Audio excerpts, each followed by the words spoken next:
I'm so excited that I finally got out here because I think at the Caribbean cruise, I started doubting myself.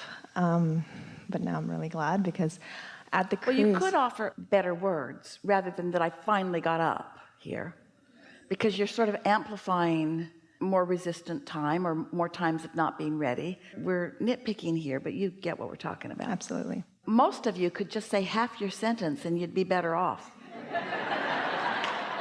I'm so glad.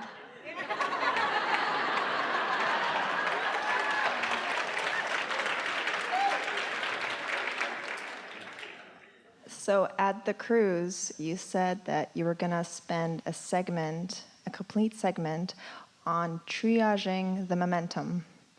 Something like outside of the processes that you already gave us, something to intervene and triage the bad momentum.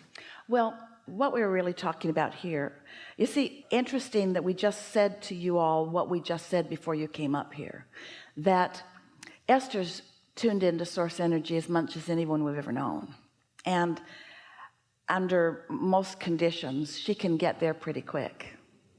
It sort of depends on what she's been doing. She prepares herself to see you.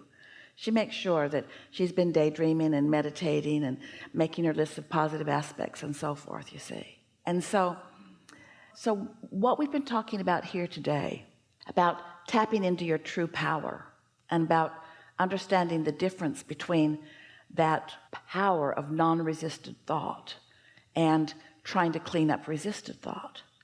Well, trying to clean up resisted thought is a little bit like just stop the bleeding.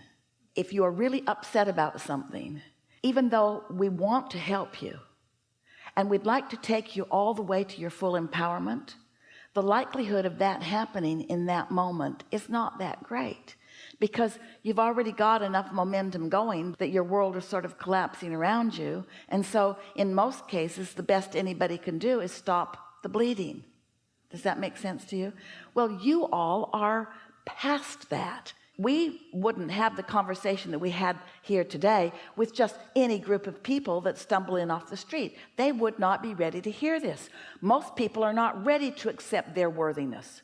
Most people would think it was outrageous that somebody would spend as much time as we are spending with you not focused on your problems.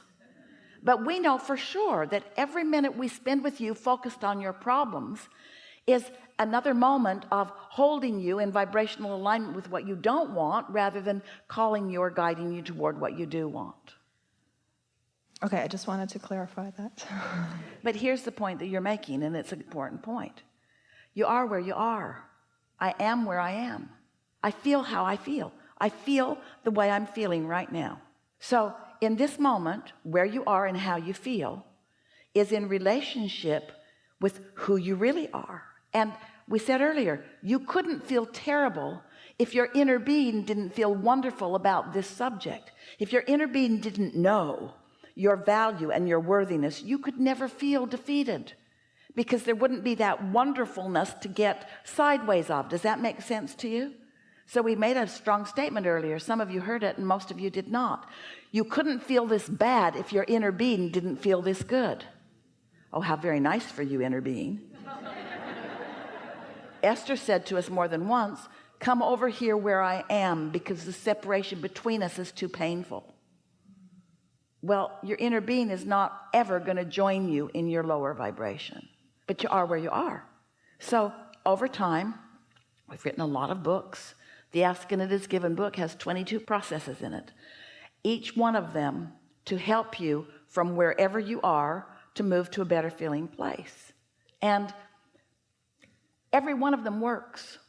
There's not one of you or anybody on the planet who is in any emotional state that is so bad feeling that we couldn't guide them to a little better feeling place with one of those processes. Every single one of them could be moved to another place, but we can't stay with them and guide them to every thought that they're going to think. And so we would say to them almost exactly the same, not almost, exactly the same thing that Jesus said to someone he had just healed: go forth and tell no one. because as soon as you go back into your normal world and start having the conversations that you're accustomed to having, then the gain that you made is lost again, because you'll introduce a resistance right back into your experience and separate yourself from who you really are again. And so this process takes understanding, doesn't it? You have to know that there is another part of you who exists, who is offering a vibration that law of attraction is responding to, or you don't have a guiding light to reach for. And that's what goes wrong with most people. They're trying to please their teacher and their mother and their lover and their friends. They're trying to please all of these inconsistent vibrations around them, where they can't really get a handle on who they really are, where your inner being doesn't wiggle around on your inner being knows who you are. Your inner being is this stable consciousness who is the culmination of all that you have become, and will consistently offer you that signal. So when you hear us describe that and give a name to it and explain to you the way the laws of the universe work, so that you have a footing that is consistent, one thing that we will say about all of you, no matter how long you've been listening to us, how many YouTube clips you've watched, how many books you've read, how many conversations you've listened to, one thing that we know for sure about every single one of you, about every person on the planet, there is not one shred of evidence to the contrary of what we speak.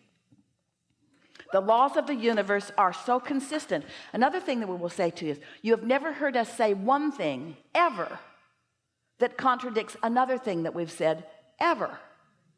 Because while there is an expansion and an evolution of the process, while your knowledge can get deeper and maybe easier to apply, none of it is ever vibrationally off from any other part of it, which means it's coming from the true heart of that which is source, from the true heart of that which is you. So the sales job that we do all day, every day, is in introducing you to you, in first convincing you that these laws are laws, that they don't wiggle around, they're not arbitrary, and that you are you, and that doesn't wiggle around. That just keeps becoming more and more and more sure and wonderful and knowing. And once you get those two things in place, now you have a reference point. And now, as you pay attention to your own emotions, you can tell whether you're leaning in the direction of who you are or leaning away from it. And sometimes you're leaning so far away from it that the best we can do is stop the bleeding.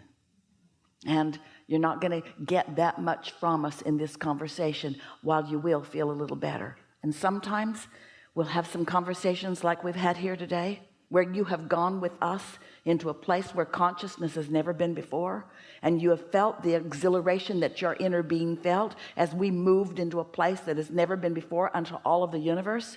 And in your complete alignment, you felt that thrill, you felt that harmony, you felt that evidence of motion forward, you see. And so then we just say more words. Maybe it just sounds like words to you, and maybe you feel it, but this is how you are meant to always feel. You are meant to know your value, and to play with the others of the world, and to realize that the rascals who bother you the most are the ones that help you put the most in your vibrational reality, and that it's all about you focusing and finding and focusing and finding and reveling, until some days you'll just be sitting in some place feeling the absolute perfection of your beingness, and you'll be reveling with your inner being who's doing exactly that with you. And sometimes life feels like it sucks, but it's all your choice. If you're in a really sucky place, take a nap. Do anything to break that momentum.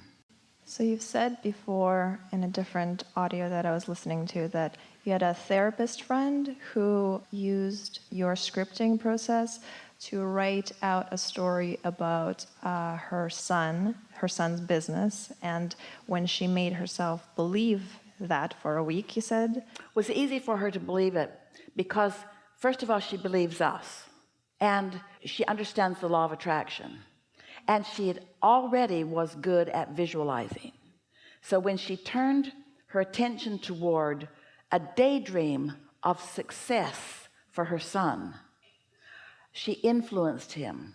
We appreciate you bringing this conversation back to us in this format, because the leverage of unresisted thought the power of it is almost unspeakable. If you want to influence someone to their own well-being, then get into that place and imagine them thriving. And they might not be ready for it, but you are.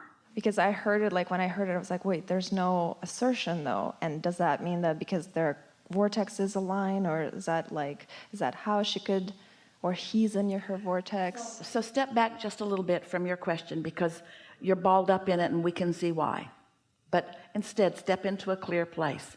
So envision your inner being who's aware of everything that you are about and loving you anyway, who knows your potential and never sees any struggle, who only sees the positive aspects of your experience. So imagine your inner being, and imagine your inner being who has complete access to everything you've wished for, focusing only upon what you've wished for, not focusing on anything that you feel you have failed at. And now feel the power of your inner being, all hooked up with what you want to call source, calling you to that. Well, that's all this mother did for her son. She just focused in with the power that creates worlds and got that calling going. He had the option to come or not come, but her influence was mighty because she was hooked into her inner being and his inner being and all the goodness of all that is. That's some powerful positive expectation. Hardly anybody lets themselves go there. Most mothers are wanting well-being for the son and wishing that he'd work harder, or wanting well-being and wishing he would get up earlier, or wishing that he'd chosen another vocation. In other words, most people never find their power because they split their own energy. That's what we meant earlier when we said, until you for a minute find your power, you don't know what it is.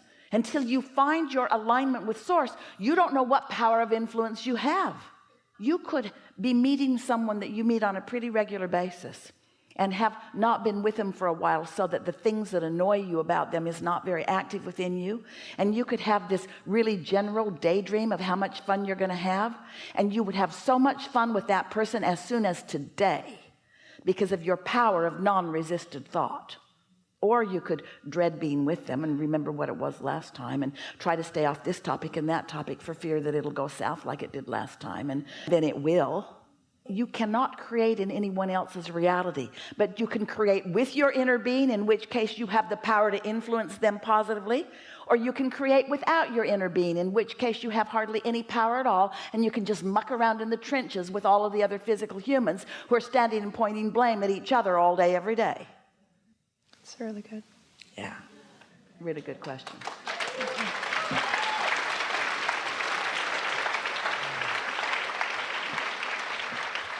That was good. That was really good. Right here. Are you feeling more of your power? Are you feeling more inclined to be nicer to you? Are you wanting to daydream a little bit? Are you wanting to find your true power? Do you recognize that you've been finding it from here and there?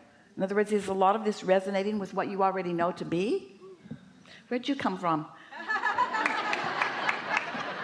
You found a different path of least resistance, didn't you? You bet.